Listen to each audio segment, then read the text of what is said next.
She was the one to welcome the government doctors. She had access to a lot of things, facilities, medicines, and all of that.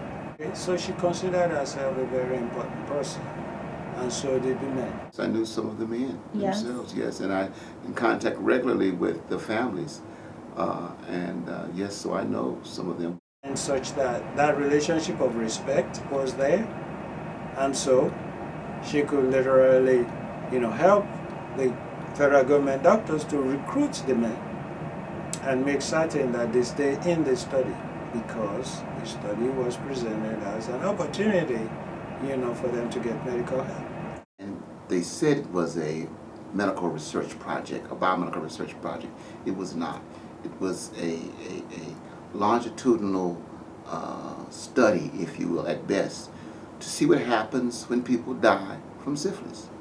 So it was not ethical, it was not scientific, it was an absurdity. So you look at Ms. Eunice Rivers, who may have thought she was doing some good in trying to help the men have access to good medical care. Also not completely clear as to how long this thing, is supposed to last. And so in her mind, she was doing some good. Somebody had to be blamed. Yeah, I think it was intentional. That was as unethical as what they did. People continue to raise the name Nurse Rivers.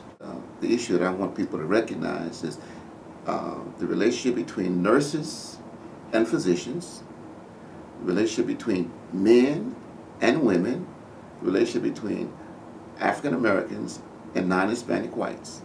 Now, that made her vulnerable. And go back to 1932. So nurses traditionally do what physicians tell them to do.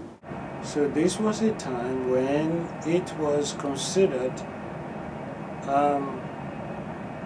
an outstanding opportunity to be asked to support any federal government study in a rural area that has this one hospital here.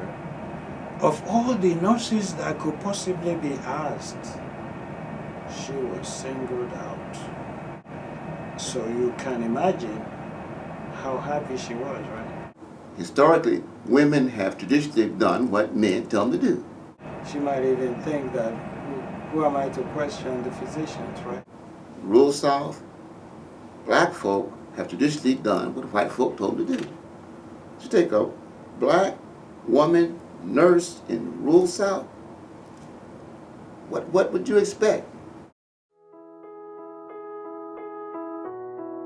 Many of them have forgiven, but forget, no, I don't think we should ever.